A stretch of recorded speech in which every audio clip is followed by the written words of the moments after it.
제 애니메이션에는 대사나 글처럼 언어적 요소가 적은 편이에요. 사실 거의 없다시피 하죠. 2007년에 만든 감정 그 날카로움부터 올해 제작한 온도까지 음악과 음향은 있지만 대사는 없어요. 너무 소중했던 당신이 20분이라는 단편이라기는 조금 긴 러닝타임을 가지게 된 것도 이렇게 언어를 활용하지 않은 탓이 컸습니다. 오늘은 작품 제작 과정보다 그 안에 숨겨진 속내에 대해서 조금 길고 어쩌면 개인적일 수도 있는 이야기를 말하게 될 것 같습니다. 어쩌다 그럼 일이 되었는가 한번 돌이켜보면 제가 유학 기간에 겪었던 여러 생각들이 큰 영향을 끼쳤어요. 당시 저는 유학을 가서 어학을 시작한 지 얼마 되지 않아 대학교에 입학하게 되었어요. 모두 설명하기는 어렵지만 여러 가지 운이 잘 따른 덕분이었죠. 하지만 기초 언어를 좀 이렇게 단단하게 다지지 못한 채로 대학교를 다닌다는 것이 당연히 쉽지 않았어요. 자연스럽게 시간이 가면 언어가 늘 거라는 기대와는 달리 시간이 갈수록 오히려 말하는 것이 어려워졌고 제 의견을 일목요연하게 설명하는 것은 더더욱 어려웠어요. 어느새 학교에서 저 친구는 조금 보살펴줘야 되는 거 아닌가 라는 인식이 느껴지더라고요. 그게 더 악순환이 되어서 저를 더 작게 만들었어요. 어느 순간이 되니까 언어 그 자체에 대해서 분노와 의구심이 들더라고요. 언어라는 것도 해당 국경만 넘어가면 아무도 알아듣지 못하는 말 아닌가? 언어가 우리가 생각하는 것만큼 완전 무결한 의사소통 수단은 아니지 않나? 언어로 사람의 감정이라는 무형의 것을 정의하는 게 최선인가? 그렇다면 그깟 언어 없이도 누구나 이해할 수 있는 영상을 한번 만들어 보겠다.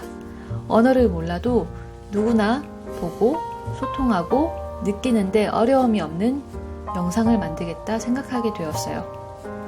너무 소중했던 당신을 시작했을 당시가 제 3학년 마지막 학년이 시작되었을 무렵이거든요. 이건 저희 가까운 가족이나 친구한테도 잘 얘기하지 않은 부분이긴 하지만 저는 그 당시에 거의 학교를 나가지 않았어요. 가긴 했는데 거진 학교 구석에 숨어서 정말 죽은 듯이 작업만 했어요.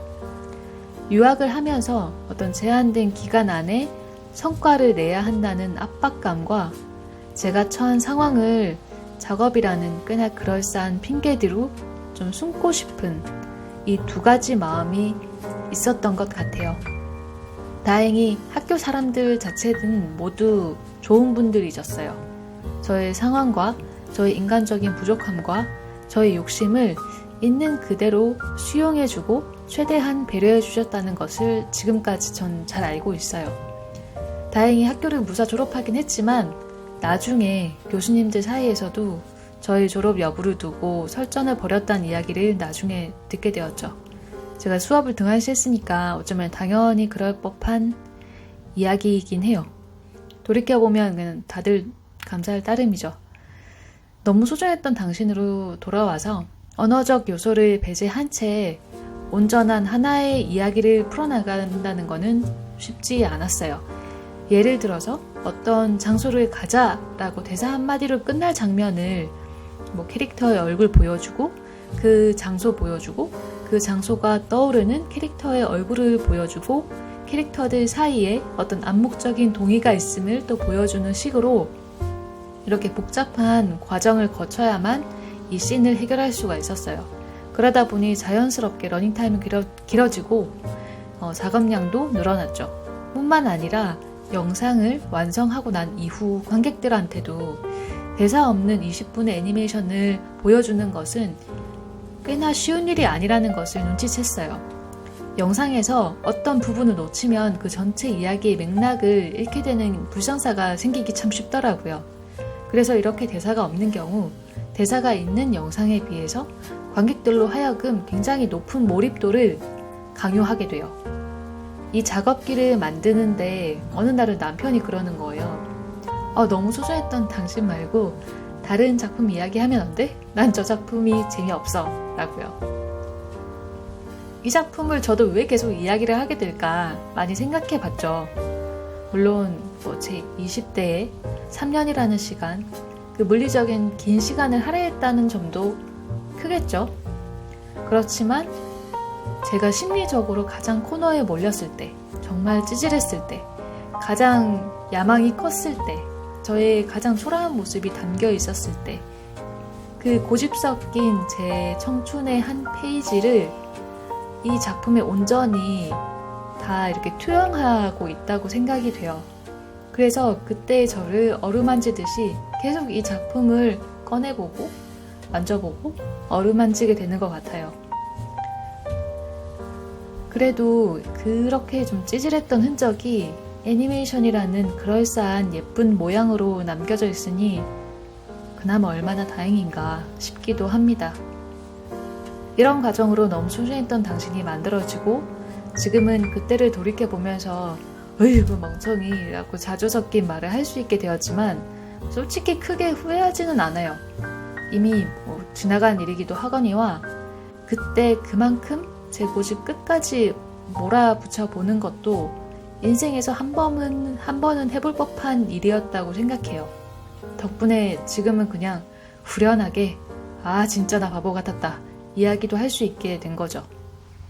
지금은 그때 느꼈던 어떤 언어에 대한 분노나 의구심보다는 이 영상 언어를 연구하는 어떤 창작자로서 애니메이션이라는 도구를 가지고 이런저런 재미있는 연구를 펼쳐나간다는 느낌이 더 강해요.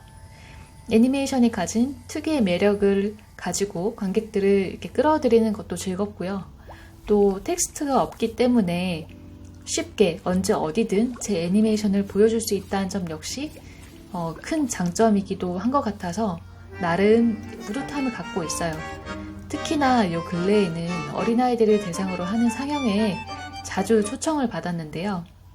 어린 친구들이 큰 허들 없이 제 애니메이션을 즐기는 모습을 볼 때면 나름 내가 한 선택이 나쁘지 않았다라고도 느껴집니다.